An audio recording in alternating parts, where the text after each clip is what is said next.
Once again, welcome to this MJSA webinar series. We've been doing this series for 2 years now, and typically we've been offering it every third Thursday for MJSA members. But during the coronavirus pandemic, and particularly during these months, because it's not going to be done for a while, but during these months when we've been adjusting to what the new next is, MJSA made this series available every single week and free for the entire industry. We will continue through the month of June with our weekly schedule. We have a lot of exciting content coming up for you, and it will be free for the industry and every week through the end of June. And then in July, we'll go back to a bi-weekly schedule, not a tri-weekly schedule, and it will be for MJSA members again, free for MJSA members, available to non-members, but there is a nominal cost to it. So if you're interested in an MJSA membership, now might be a good time to think about that. So with that, all of our housekeeping out of the way, I'm going to jump right into our content. Today we are going to be talking about, let me switch my camera over so that we are back to the presentation. Can you guys let me know if you can see the presentation okay? I just want to make sure the screen's coming through. You should be able to see the title screen now. Nobody's typing. I don't know if that's because it hasn't. There we go. Thanks, Diana. Happy birthday, Diana. All right, great. I'm glad you can see it. Okay, so today we are talking about prospecting online, which is finding new customers in ways that you haven't maybe had to look for them before, and perhaps in ways that you have not thought about it before. So the first thing we want to talk about is, what is prospecting? Well, because many people don't actively engage in prospecting. If you sell real estate, if you've sold automobiles, if you've sold high-end tech products or things that sell big contract things like industrial equipment, then you know that prospecting is the first step in the sales process. And for people who do that kind of selling, they spend most of their time in the prospecting phase, just constantly trying to find the potential customers that they can lead into their sales funnel, which we will talk about in just a moment, so that they can turn those prospects into customers. So it's the first step in the sales process, and it's how we go about identifying potential customers. And the goal of prospecting is to develop a database of leads that you can cultivate. Every word in that sentence is important. A database, so you need a collection of those leads that you can look at and manage and monitor. Leads, so they're not all going to turn into customers, only a small percentage of them are, that you can cultivate. So if you do all the prospecting things I'm going to talk with you about today, but you don't do the work of cultivating those leads to turn them into buyers, then all the prospecting work will be for nothing. So that's a really important sentence. And it's true. Let me try to speak English here. So are we having this discussion just because the COVID crisis came and suddenly we don't have trade shows or foot traffic or the networking events that we're used to using for prospecting? Kind of. But if you think about it, we've needed to do better prospecting for a long time. So the jewelry industry has depended heavily on foot traffic at retail or on trade shows and networking events from the supplier end to the retailer end to develop the relationships that will lead to sales. But that's been hurting for a long time. It started long before the COVID crisis. Suppliers have been worried about getting their ROI out of trade shows for a long time, particularly as it relates to connecting with the retailers who will sell the finished jewelry goods. Retailers have been concerned for a long time about diminished foot traffic. Crises tend to accelerate and amplify changes that were already taking place.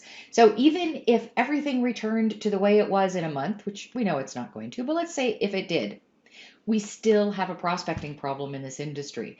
And these are skills that will still benefit you greatly, no matter what, because these were changes that were already in play.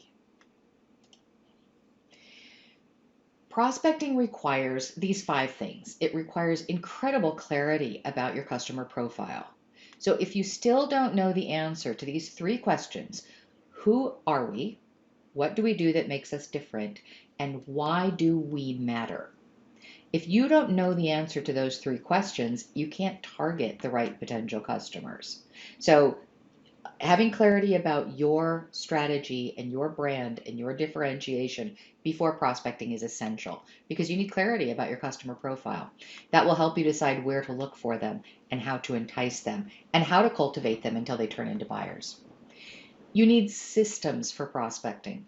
You need computer systems that can manage data, and you need some third party tools that I'm going to tell you a lot about today that can help you. The good news is all these tools are affordable today. When I started doing direct marketing in the late 1970s, the tools necessary to do direct marketing were part of the barrier to entry. We had a room, like no, we had a building.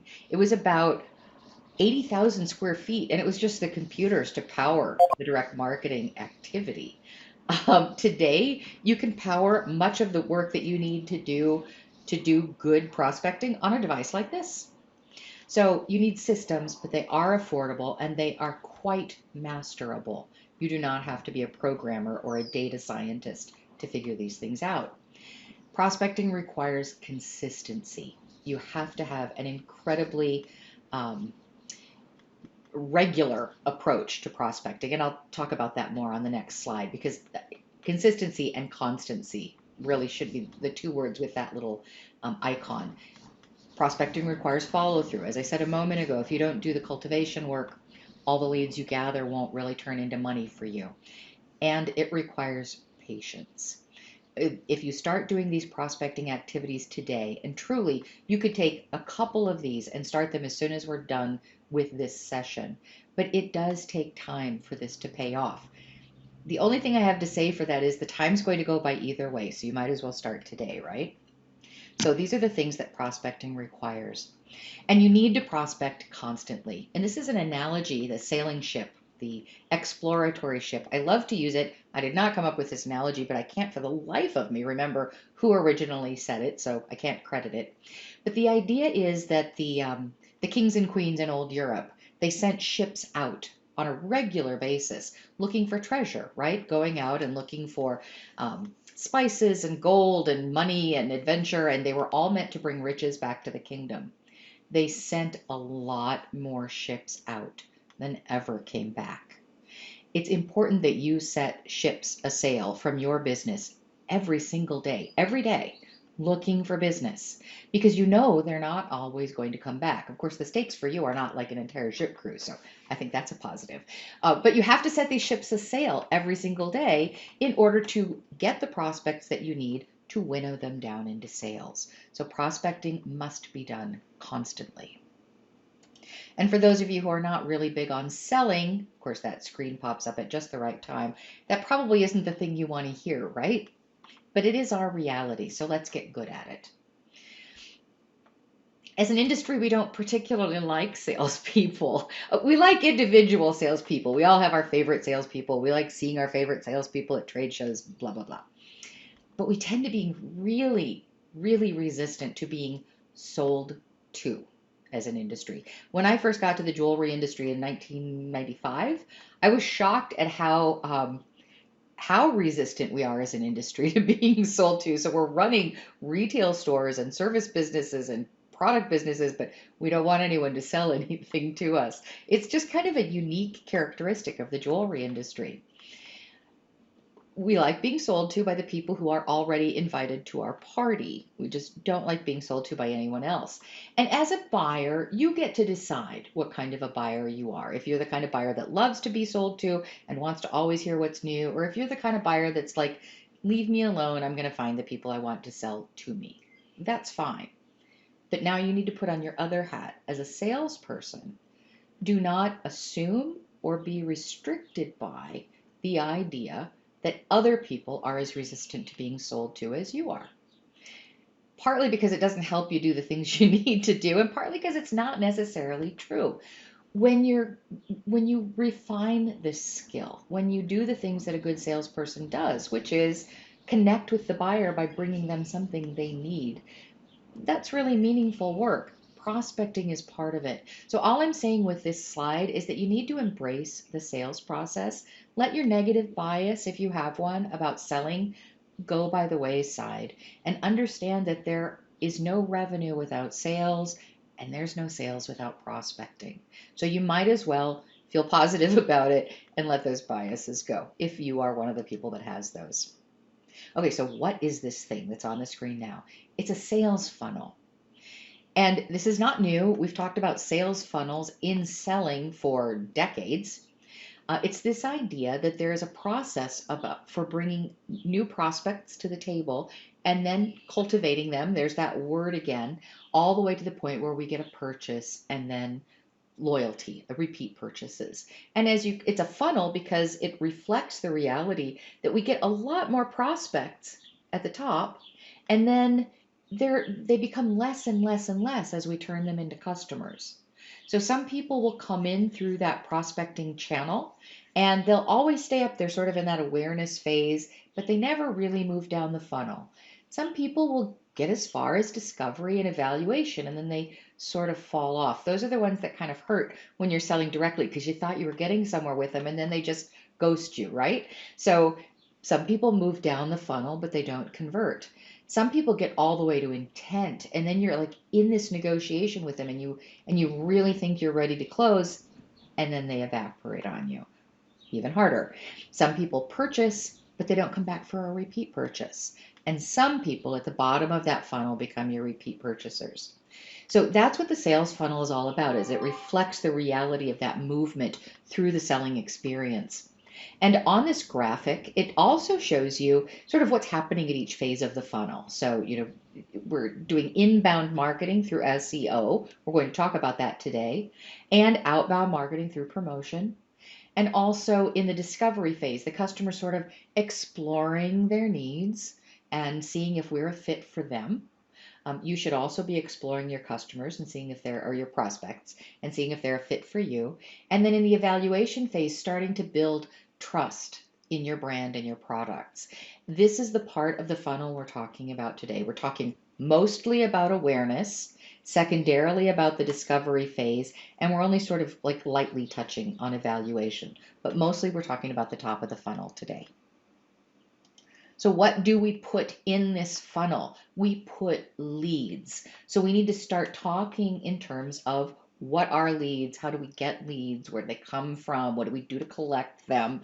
This is the thought process around leads. And in the past, and you know this because you go to trade shows and what do you try to do? You try to collect the business cards. You have that internal negotiation if you're a supplier. Oh, am I going to rent the RF scanner from the trade show organizer or am I just going to try to collect all the business cards? Or you have your own company approach to how you take notes and attach business cards. And what do you do when you talk to somebody for 30 minutes and then they say, oh, I'm all out of business cards? So we know what leads are.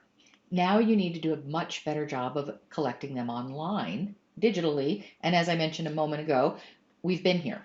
This is something we probably should have had a webinar about 8 months ago. So shame on me. 2 years ago.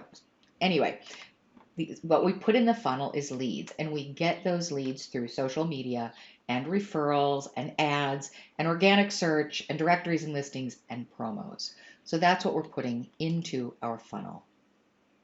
So the goal of prospecting is to use all of those mechanisms to put leads into the top of the funnel so we can do the work of guiding people through the sales funnel. Yes, Cecilia, online directory listings are still in use. We'll talk about that in a minute. So, and what is it you're trying to collect? What are these things? They're email addresses. The pot of gold at the end of the rainbow for us is an email address. It might seem pretty mundane, but that's what it all comes down to. You need a way to get back to people because advertising to get their attention again and again and again costs a king's ransom. And you can't depend on people to remember their own phone numbers anymore, let alone your website address. So we need to collect email addresses. All lead generation has always come back to a detail. In direct marketing, it used to be a physical mailing address. We spent millions of dollars, literally, in that industry, making sure we had the right mailing addresses for people, paying database companies to clean up our mailing addresses. For some companies, the lead at the end of the rainbow is a phone number, and for some industries, it still is. For us, it's going to be about the email address because email continues to drive the highest ROI of all digital marketing. So we need email addresses. We need lots of them. Why? Because the numbers are daunting. Now, this is not new, by the way, but first let's look at the numbers. So the typical online ad is going to get you about a 2% click rate. That 2% number sort of holds through in a lot of ways. For instance, every social media post you place, about 2% of your audience will actually see that post. This is why we tell people posting more is important, because whoosh, it flies by in that news feed and only you work really hard on that post and then 2% of the people see it. Another topic. In the direct marketing world, when we mailed, I used to work for a direct marketing company where we mailed somewhere between 5 and 6 million catalogs every 6 weeks. I know, total forest killers. I'll be atoning for that forever. But this was the late 70s and we weren't thinking about paper the same way. Anyway, you can see my guilt coming through on that one. 5 to 6 million catalogs every 6 weeks. What was the response rate? What paid the bills and gave the company a profit? 2%. 2% has long been studied, proven, demonstrated over and over again as the response rate that can actually drive profit if you do everything else right. So the typical online ad will get you a 2% click rate. Typical social media post will get you a 2% visibility. And then of those who click on those ads, between 1 and 2.5% will give you an email address. So this is a numbers game. Prospecting has always been a numbers game. That's why, going back to that earlier slide, I told you persistence, discipline, consistency. These are the only things that will help you develop the customer base that you need to turn the profit that you want. And confidence, I guess. It's important for you to know that that 2% can actually pay the bills if you're doing other things right. But those are the numbers. Lead generation is really tough. We ask prospects to provide us with their personal data for free in exchange for what? Kind of uncertain benefits, right? Oh, I'll send you my newsletter. Oh, you'll be told if there's a sale. Oh, you'll be part of the family. Like, what does that mean to anyone anyway? What does it mean to you when people ask you for that? It tends to be a bit one-sided, and people are skeptical about giving out their email address. So what motivation do you give people to convince them to give away that private information? That's what you really have to think about. All prospecting requires some sort of a lead magnet. You can just ask, and you can just have on the footer of your website that little panel that says, join our mailing list. But it's not going to get you the numbers, even that 2% that you need to start cultivating customers and turning them into loyal customers. So what do you give people in order to get them to give up that email address? Also, it's really easy for people to block requests for email addresses today. Online consumers can block or mute almost anything advertising related. The company AdBlock, it's an AdBlock extension, they have over 350 million downloads to date on both Chrome and Safari of people that just want to block pop-ups and ads. So people are resistant to even seeing the pop-ups. So if all you do is ask your users to type in their email to become a subscriber or to join the family, you're not going to get much of a response. So this is where lead magnets come in. Also known as the bribe to subscribe offer. So a lead magnet is a way to get your visitors information in exchange for something valuable. And what type of something valuable are we talking about? Well, we're not talking about your jewelry, and we're not talking about a discount. So don't just start offering discounts for leads. It's bad for a luxury business to operate that way. It actually qualifies the wrong customer. The customer who only comes in for a discount is the one who's actually not willing to pay your full price. In a jewelry business, we don't want that. If your lead magnet is a discount and you're Walmart, that's fine. But you're not Walmart. So we're not talking about discounts. We're not talking about jewelry. So what are these something valuables that you can consider? I want you to really think about this list of things and get creative about what you can do in your business to achieve these types of lead magnets. So the first one is content. So content bait is any piece of content that provides some kind of clear and meaningful value to your audience. At one point, Jennifer Dawes was giving away a free ebook on a responsible home practices. So she was saying, we're a responsible jeweler. We care a lot about the environment and our practices. And since you're buying from us, you must care about responsible practices. I think it was like 50 or 100 things you could do today to make some slight changes in your impact on the environment. And it was an ebook for consumers. So she's a jewelry business, but she had an ebook. I remember another jewelry business doing something similar, not on the responsible side, but another ebook that appealed to their customer base and what they know their customer base was interested in. So this goes back to you have to know your customer in order to know what kind of content you might give them.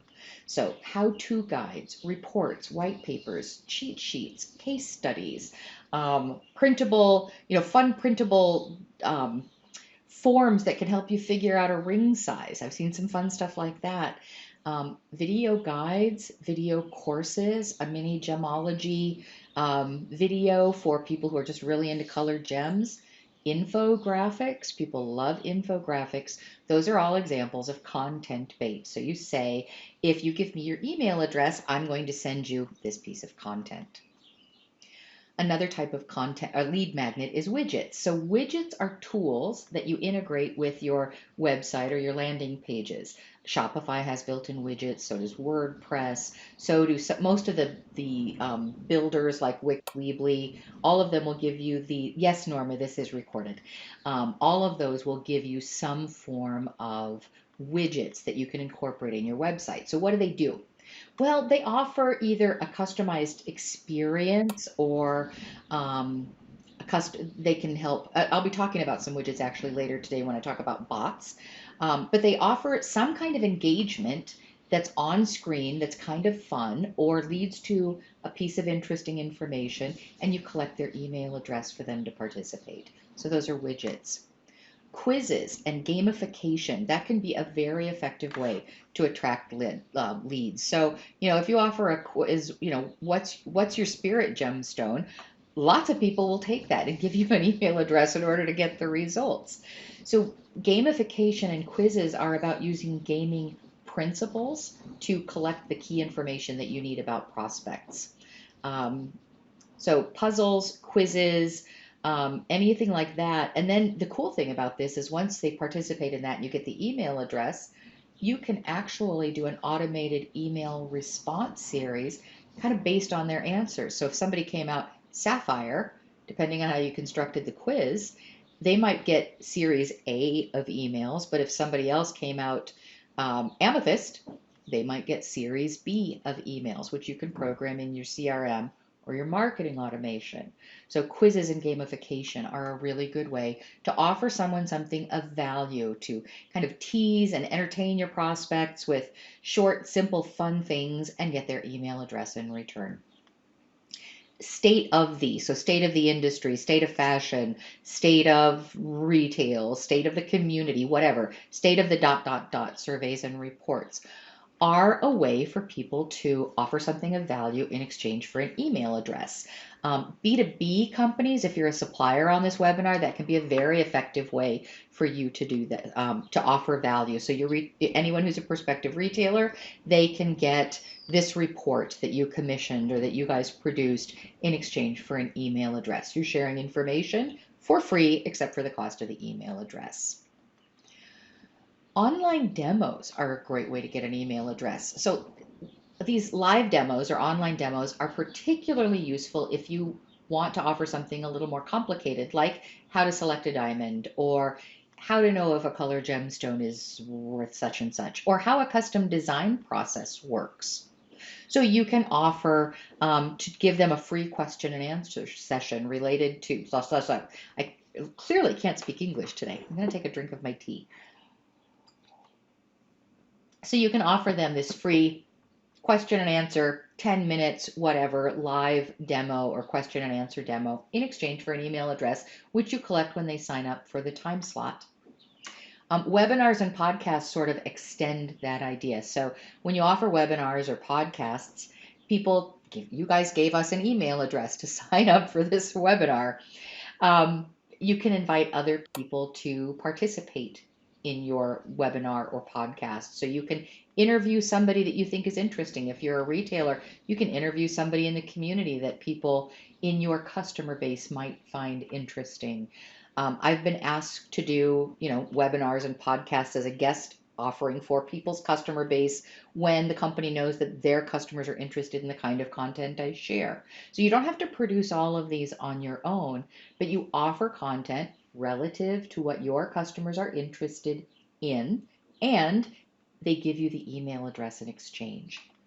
And then online events, you can just take it even further and do online events. You can do roundtables, you can do discussions, you can do, you know, like morning news program style roundtables. You can do your gemstone roundtables with your favorite gem cutter. You can actually do a lot of things relative to a digital trunk show with your designers. So an online event is another way to collect an email address. So it's important that you understand this concept of lead magnet and that you think about how your customers, who they are, what they like, why you matter to them, and what kind of content you could bring to them that may or may not be directly related to what you sell. It's directly related to what your customers are interested in that will give you an email address that will allow you to cultivate that customer further. So any discussion about prospecting has to be attached to this idea of lead magnets. It's not the way you're going to get past the 2% response rate. It's the way you're going to get to the 2% response rate. So it's just really important. So those are lead magnets. So now we're going to talk about a series of online tools and channels for lead generation. So you're bringing your idea of who your customer is. You know you need to be doing this all the time, so you need to have lots of little prospecting efforts going on all the time. You're bringing your awareness that you're trying to get to 2%, and it's going to take time and it's going to take patience. And you're going to be offering lead magnets, different lead magnets in different places. You're bringing all of that to this next part of the discussion, which is where do you do prospecting and how? So there's a lot of discussion out there about which social media channels are best and which ones you should use. And it seems like everyone has an opinion, right? The reality is the best social media channel for getting leads is the one your customers use. So back to that initial thought. It's the only answer to which social media channels should you use. So it doesn't matter if Facebook is the biggest social media channel on the planet if your customers aren't on Facebook. Or it doesn't matter if Instagram is the popular channel. It doesn't even matter if your customers are on that popular channel for leads. We're just talking about for lead generation right now.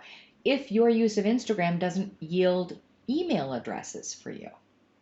So it's important to figure out which social media channels make the most sense to you for your customers for collecting email addresses.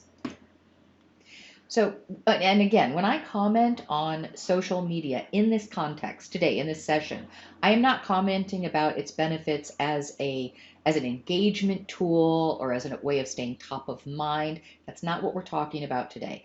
I'm talking about social media's efficiency in delivering you email addresses. So Facebook does have more users than any other channel by far.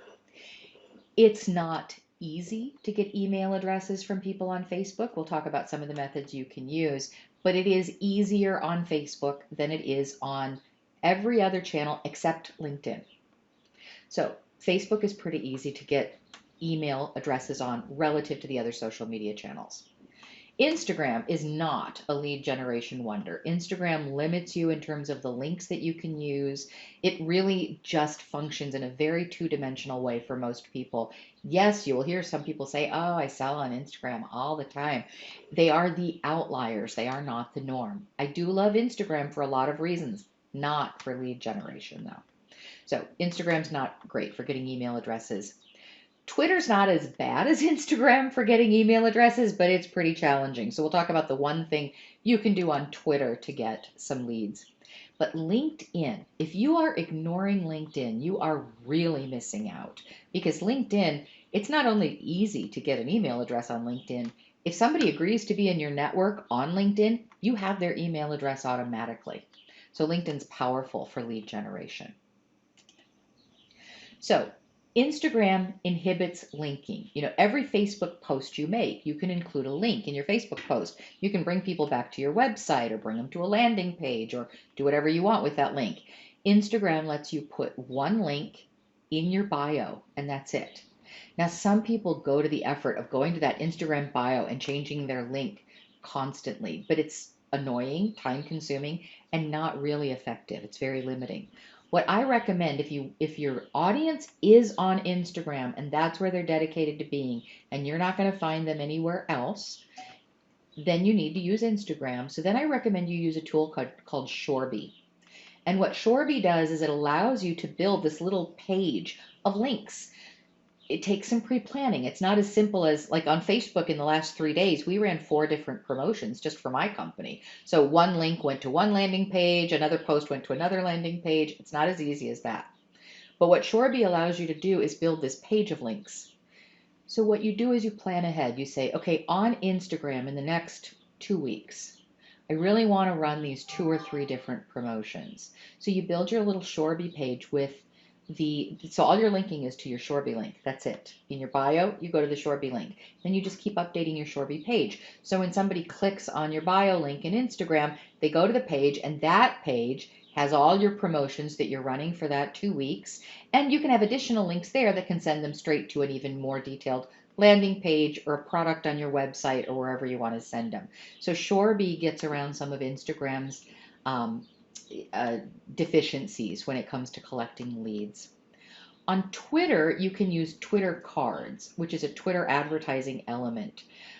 It's priced by campaign, so it's just how much you want to spend on the ad. But if you use the thing called a Twitter card, then you can do lead generation collection there. Those are the best 2 ways with those 2 channels to collect email leads.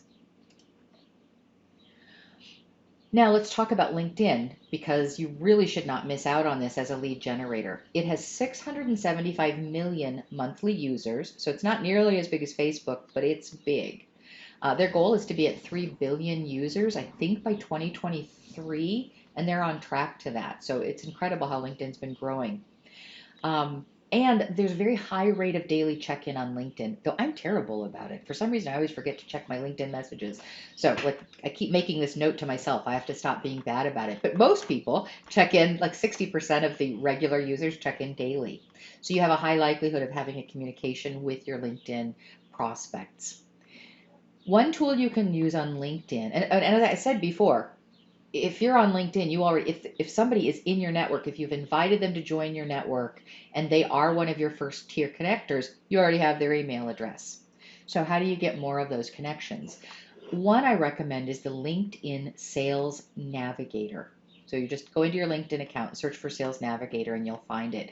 This is particularly for those of you on this session who are suppliers, a fabulous way to find business to business sales leads. You get these search filter, like really advanced search filters and lots of information about each prospect so that you can save the leads that you get through this program. And it costs anywhere from $65 to $103 a month, depending on your activity. So the Sales Navigator is a great tool. And then there's this other tool called Crystal Knows, which is like super creepy, and yet I'm in love with it, right? Because it actually uses AI to do a psychological profile of the people that you want to connect with on LinkedIn. So that runs between $29 and $99 a month, depending on what you want to do with it. And I'm actually going to show you a little preview of how it works because it's just like such a cool tool. So this is a video. I'm going to launch it and I'll sort of share with you what you're seeing. So oh wait, I'm going to pause it for a second if I can. I can. So what we just saw on that video is I went in and searched for my own name on LinkedIn, and it pulled up my profile. And then right to the right on my LinkedIn screen, there was this little button that said profile on it. So now I click the button and it takes us into this little video, and it's saying all these things about what I am like as a buyer. And it wasn't 100% accurate, but it was weirdly accurate. So you keep going through there and it gives you all these things like what kinds of language or phrases I would respond to. Here we're going into a section that it says, okay, if you want to negotiate with Andrea, write sentences like this, not like that. But if you want to um, close a sale with her, or if you wanted to get her to come back for another sale, then write phrases like this, not like that. You can even build these little playbooks where you maintain a record of your collaboration with that prospect as you work to turn them into a buyer. So that's what that Crystal Knows product is all about. Like I said, it's creepy. AI can be really creepy. But if you're uncomfortable with knowing, like, how should I phrase an email? What's the right way to phrase it? Here, it's giving you the pitches that will work for that person's personality based on the kinds of things they already post and write about. So Crystal Knows is a tool that you can use in LinkedIn for prospecting. Okay, so now Facebook leads generation. There are several things that you can do to build lead generation activities in Facebook. The first is a sign up form on your Facebook page, not your personal profile. So just use the sign up forms. You can do contests and giveaways very easily on Facebook. And again, it's not for jewelry and it's not for discounts. It can be something fun like dinner for two or Starbucks gift cards, or it can just be for recognition. People do lots of crazy things just for recognition. You can use King Sumo for that, and that runs at about $19 a month. And by the way, you don't need to do all the things I'm mentioning today. I'm giving you a list of things that you can try. Just try a couple of them, see what works for you. None of these things require you to sign these long-term contracts. You could try something for a few months, get good at it, and then try something different later if that doesn't work for you. So just pick and choose some of these things and try them for your prospecting. Facebook ads. One of the best reasons to run a Facebook ad is to collect email addresses. But make sure you're sending all your ads to landing pages. If you pay for an ad and then you just send them to the homepage of your website, it's kind of like saying to someone, meet me at the mall, but you don't tell them where in the mall to meet you. So you need to use landing pages for your ads to make your ads pay off. Um, Facebook Messenger advertising. You can do some phenomenal advertising and prospecting through Messenger. And a great tool for that is Mobile Monkey. And that one runs between $14 and $37 a month. So Facebook is fun for lead generation. You can do a lot of things. Now we're going to move out of social and into SEO. To successfully do lead generation, you absolutely must have an optimized website because you have to take advantage of SEO, and SEO does not work if you don't have an optimized website. So search engine optimization is the process of optimizing your website so that it performs well for organic search.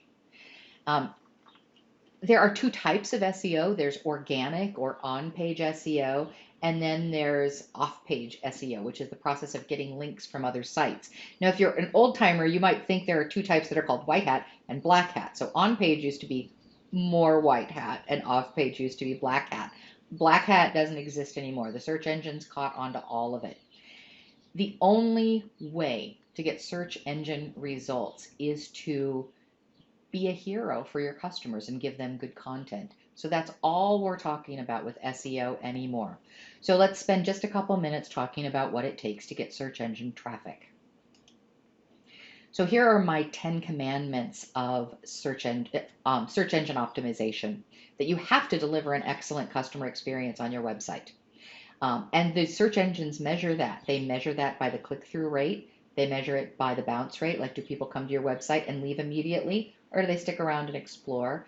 And dwell time. So search engines are very conscious of what kind of an experience your website gives. You have to have fresh and original content. If you've got somebody doing your, Cecilia, a blog can be key, but it's not the only way to do this. So you need fresh original content. If you do an amazing job of writing product descriptions and you are regularly putting new product on the site, that can be as powerful as a blog. So it's not so much that you have to have a blog, it's that a blog can be a really easy way to constantly deliver fresh and original content. Some of these things are real straightforward, so I'm just going to skip down to one that you may not have thought of before, which is number 8, optimize for voice search. Now, again, I could do an entire webinar just on SEO. If you guys think that's interesting, by the way, the last 2 things you guys told me in webinars were interesting, we are doing in July. So I do listen, we do set up the next webinar. If you think SEO would be useful, let me know. We can do one just on SEO. But number 8, optimize for voice search. People are searching by picking up their phone and saying, "Hey Siri" or "Hey Google, um, you know what?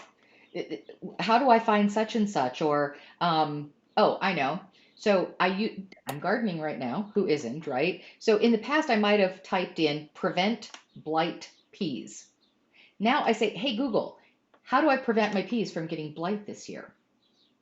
Voice search is very different than the old typed search. Your content has to have a conversational tone so the search engines can find the words that people say, which is very different than when it was looking for the words that people typed. So number 8, optimizing for voice search is very important.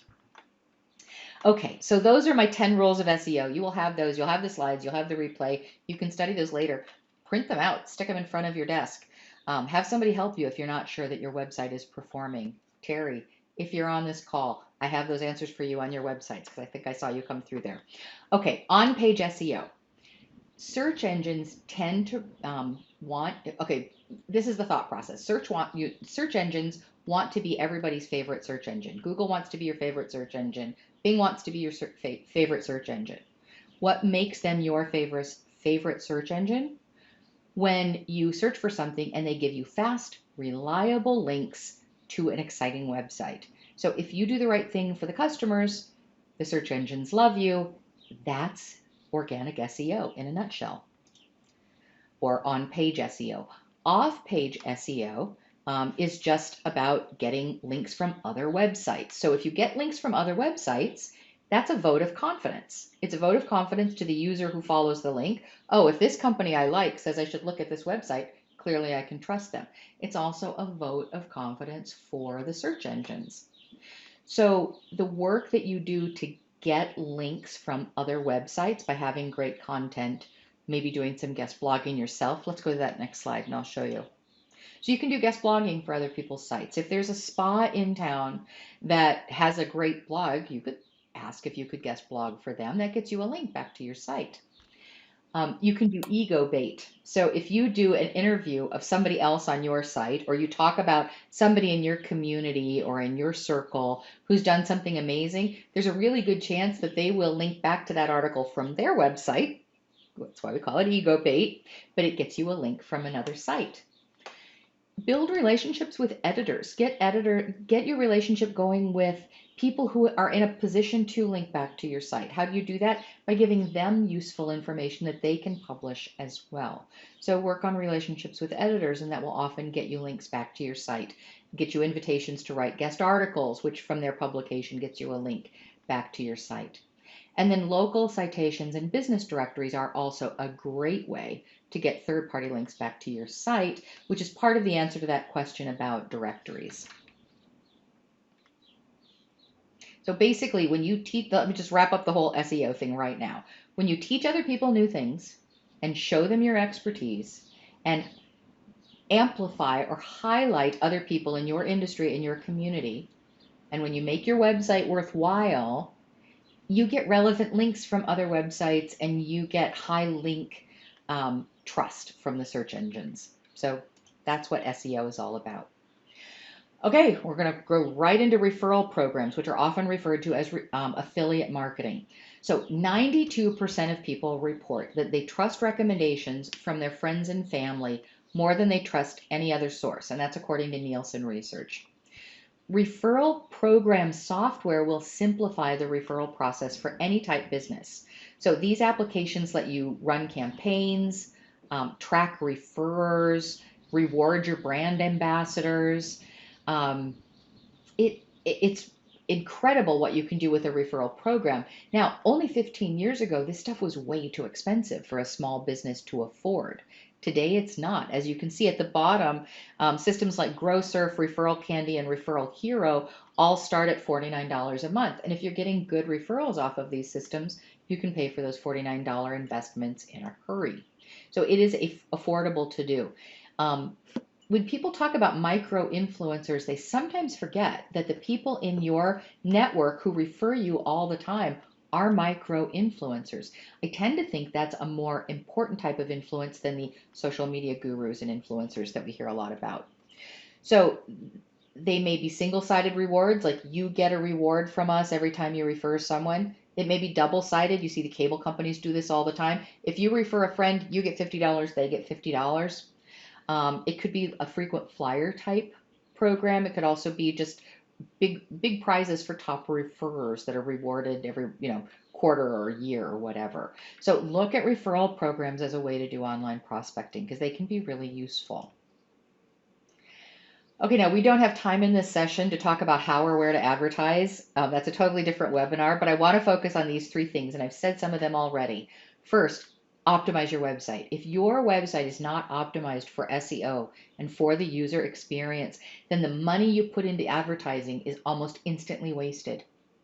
You have to be able to deliver on the website once that 2% of people actually click through. So optimize your website first. Use landing pages religiously. Don't invite somebody to meet you at the mall and then not tell you where. They're not going to wander around the mall for an hour looking for you. They're just going to leave. That's going to hurt you because you got them to agree to meet you. They came all the way there. You missed out on the appointment, and it's going to hurt you with the search engines because when they leave the mall, it's a bounce, and that counts against you. And the third thing I haven't mentioned, which is that you should use remarketing and retargeting when you're advertising as a way of prospecting. So a very small percentage, somewhere south of 4% of the people who ever visit your website will remember to come back on their own. So you run an ad, 2% of the people click it, 98% of them leave without doing anything. So you had to get that email address while you could, because that's how you're going to follow up with them. And then of those 2% who came to your website, less than 4% of them are going to remember and come back again. How do you deal with that? Well, if you've ever been at Williams-Sonoma on the website looking at toasters, and then you suddenly discovered that toasters show up in every newsfeed and social channel you're in, that's remarketing or retargeting. So these are some systems. You can do remarketing right within your Google advertising account. Most of the social channels, Facebook has their own remarketing and retargeting thing. LinkedIn offers some. Instagram does not. I don't know for sure if Twitter does. I have not tried retargeting on Twitter. I'm not a big fan of Twitter as an advertising channel personally, but it does work for some people, but I can't speak to it. There's a tool called Jot URL, which you can do branded links on. I'll talk about that more in a minute, but they also have a retargeting feature. AdRoll, that's probably the most used place for retargeting services of any. They're huge, but they're between $9 and $19 a month to do retargeting programs. And then there's also one called Perfect Audience that's pretty easy to use. That's budget based. However much you want to spend on your ad campaign, that's the cost of Perfect Audience. You just buy credits. So when you're doing advertising, it's important to have an optimized website, bring people to a landing page, collect an email address on that landing page. We'll talk more about that in a moment. And then make sure you remarket to them because they're going to leave and you want to figure out how to get them back. Directories and listings. So for retailers, local directories and listings can be an excellent way to collect leads. If the directory is relevant and active and recognized by your community. Some communities have great local listings and directories online. Others don't have any at all. So it's a very local question. So you need to do the research and find out who applies to you. Now, here's a pro tip about using any directory, whether you're B2B or B2C. Use a branded link for every one. So what's a branded link? Well, a branded link is, like, say the link to your landing page is www.mywebsite.com/landing page. If you give just that same link to every single directory, it's really difficult to know where the traffic's coming from.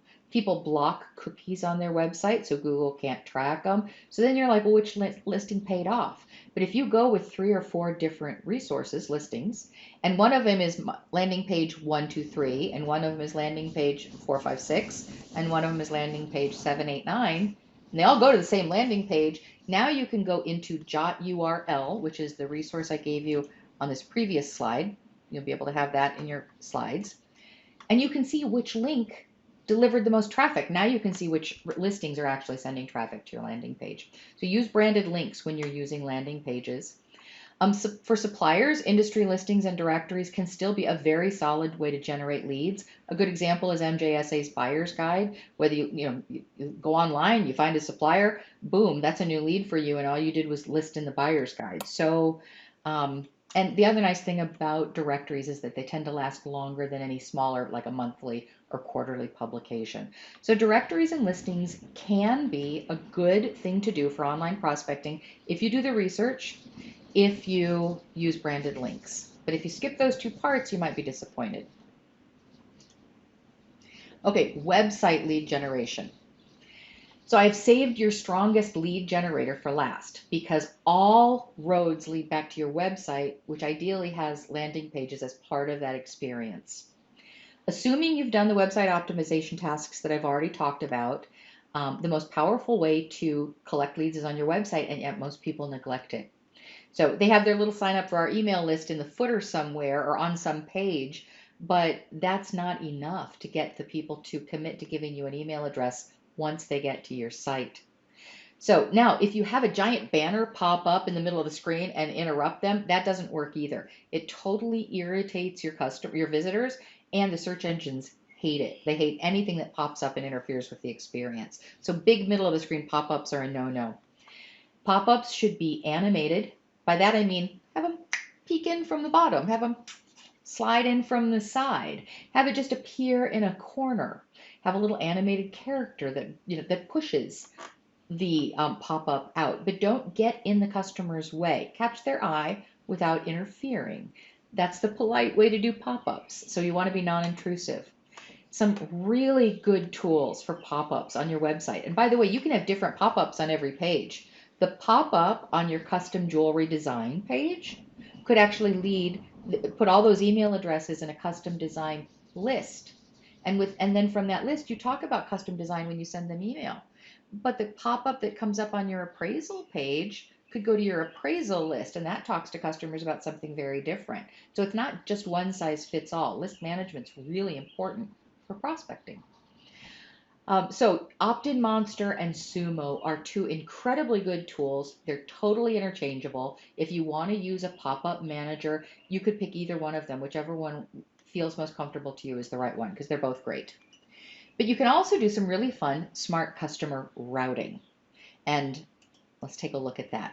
So smart routing allows you to provide visitors to your website with this sort of guided experience that's tailored to their needs. So the tools that I talked about on the previous page, so CurioBot, TARS, Hey Oliver, these are all tools that allow you to do this, and they're very affordable. So you create this sort of logical plan for every customer type, and then you offer them the opportunity to go on this little bot-driven journey. It's just a little bar like what you see on the screen on the side of your website. So it's not, it's just a pop-up on the website that has this experience. And it's like giving customers service without having to be there to do it yourself. And everybody's happy. If the customer doesn't want it, they just close the pop-up box. They can exit at any time. So your bot pops up and it says maybe something like, have you ever had a custom jewel made for you before? Well, if they say yes, the journey takes them this direction. If they say no, the journey might take them that direction. And it's all structured like a series of little logical questions and answers. If you participated last week in my mapping webinar, you can use mapping to decide what your customer journeys look like. That's a fabulous way to get email addresses. And they're not hard to do. If you like logic puzzles, if you can do a crossword, if you're comfortable putting together IKEA furniture, you can learn to use one of these bot programs. They're not hard. Okay, forms. Forms are death. Long forms are death to lead collection. You need a form, but anything longer than really, really short is death to your lead collection. So the ideal is just the email address and the first name. And you need the first name so you can say Dear Jane on your next email, not Dear Prospect. If you must have the company name, then put the company name in there, but skip the last name. Okay, you can always get this information later. You just need to get them in your funnel. As you move them down the funnel, do the work of collecting more information. Everybody gets fixated on this idea that, oh, I have to have all this information. Well, you're not going to get anything then. So email address and first name is ideal. If you have to get a company name, go for it, and then just stop already. Collect the rest of the data later. Okay, we are really close to out of time, and I will stick around and answer questions, but I know a lot of you have things to do, so I just want to talk about email marketing for a moment. I am a fan of email marketing, a big fan. I am not a fan of email blasts. If you want your email marketing to pay off, you have to make it relevant and as personal as you can make it. So the email blast, skip it. You need to find ways to communicate with your customers that are much more personal, much more relevant to their interests. So the keywords here are targeted, relevant, and specific. I did give a webinar a month and a half ago for MJSA. It was called Online Strategies for studio producers. Maybe I go in depth into all these. That link is on the MJSA website.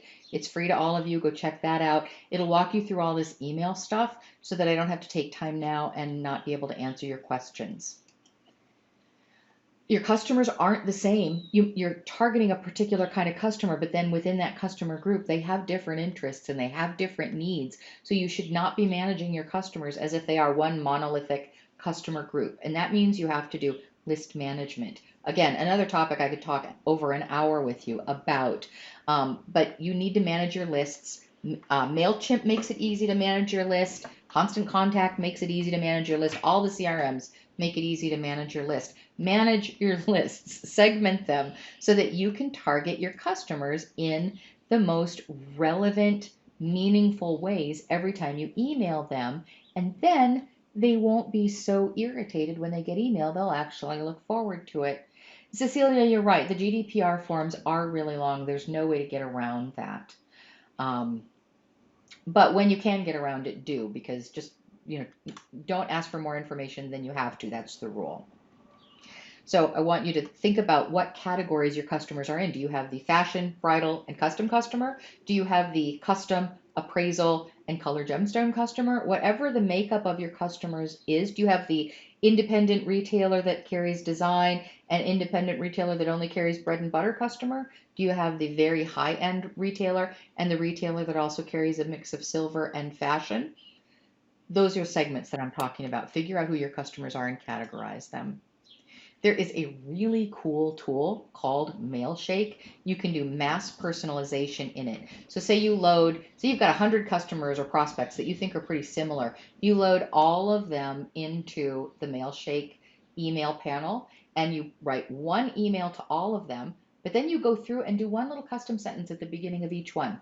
Sometimes you know something very personal to say to them. Sometimes you just do something that's personal enough that they think that you took the time, and you did, to say something personal or to tailor the message to them. So that kind of mass personalization that you can get in Mailshake is a powerful way to prospect because it's not an e-blast, it's more thoughtful.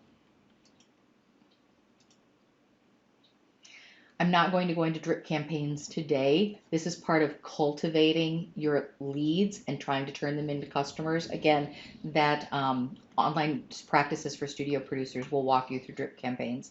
And it's another topic we could spend some time on. You do need to email some segment of your list every single week. Back to sailing those ships. If everyone's in one list, then you're mailing the entire list every week. Now you're sailing ships every week, but you're also getting a high quit rate from your list. So the more segmented it is, the more likely you are to send out an email every week, but have your customers not feel fatigued by it because they're not getting every single one. And then finally, a note about customer relationship management. You need a place to manage all this data. You need a CRM system. Otherwise, you can't do all this work, all the follow up and cultivation necessary when you start doing your online prospecting work. So, CRM is a very important foundation for your online game. It puts the customer in the center of everything you do, and it puts you in control of all your data. And this is just a page of all the different benefits you get from having a CRM system. I cannot talk about prospecting without reminding you that you need a CRM system to manage the data. But this isn't the session to dig deep and talk about CRM. Though I do offer you guys some CRM options on this screen to take a look at and see if they fit for you. So, wrapping up, prospecting requires clarity about your customer profile. You need some systems so that you can manage that data and cultivate your customers. You have to be consistent. You have to follow through, and it does take patience. But if you pick any one or two of the tools that I mentioned today, even if you don't understand it at this moment, you now understand it exists. And I'd like you to just go pull a couple of pieces and put a prospecting project together and see where that takes you and start collecting the leads that you need for your business. So that's what I wanted to share. And I do see that we have some questions. Okay, lots of yes to SEO. So Ani is asking, is the at sign before your name a branded link? No, a branded link. Have you used that bit.ly, bit.ly, where it takes a very long link and turns it into a little short link? Like whenever you post on Twitter, they actually shorten the link. A branded link is like a mask on the front of a link. So it changes the link to something else. Behind it is still the long web page link or whatever. And then in the front of it is just a usually more human readable, clear link. A branded link is that. Sometimes it's to make it shorter, like bit.ly. Sometimes it's so that you know, so you can track in your like Jot URL system where the traffic's coming from. So that's a branded link. Do I recommend a particular basic CRM? Yeah, I do talk about CRMs in that online practices for studio producers. And I go a little more in depth in all of them. We have since started offering a CRM because it's really hard to get into an affordable CRM that does all the things you need to do. And I feel like I wrote an article on CRM systems and comparing them, though I can't remember where it would have been. Shauna, if you're on here, let me know if that was for MJSA or not. But so there's a lot to talk about with CRM systems. I would say the online studio producers one, CRM talk happens really very much at the beginning of that. Like if you watch the first 20 minutes, you're going to learn a lot about CRM systems there. How much is a healthy budget for marketing? That is such a good question, Shinya. 10% of revenue is a better guess than most. It used to be that if you were a manufacturer, you needed to spend 3% of retail, 2 to 3% of retail. And if you were a brand, you needed to spend 7 to 8% of the retail value. And then if you were a retailer, you typically spent between 6 and 7%. As all prospecting has moved online in the last 13 years, we now think that the typical retail percentage of retail budget for growing a business is closer to 12%.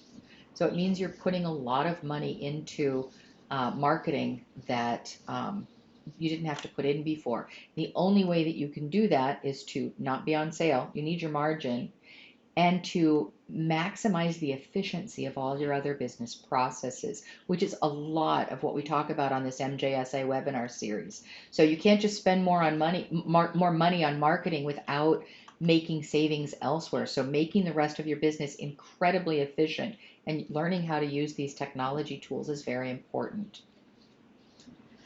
Let's see. You're welcome, Joanna. Is a landing page the same as the first page of one's website?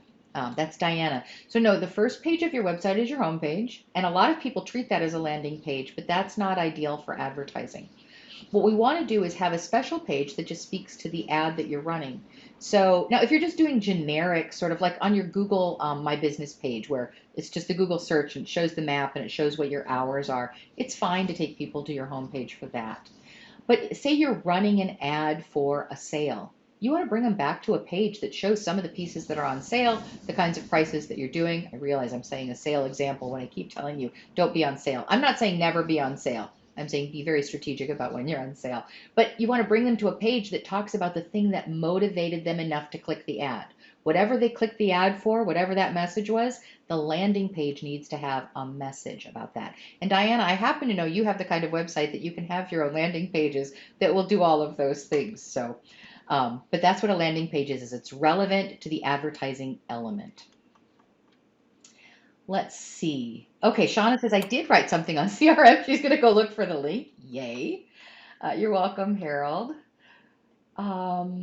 Let's see. Any other questions from you guys? I realized that was just another fire hose of information. I feel like sort of compulsive about getting all this information in your hands right now so you at least know what the picture looks like. And then we can keep drilling in and talking about different pieces of it. But I don't want you to be without the information you need to be successful in this new next, whatever it looks like. But we do have a couple of webinars coming up that are just like panels and talking and not this fire hose of PowerPoint. So you can breathe in the next few. Let's see if you guys have any other questions.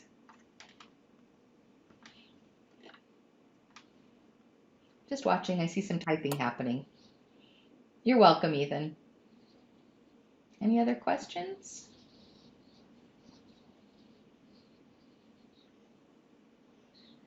I can see a little more. Okay, so what's the conversion rate after getting the email address? Another really good question, Shania.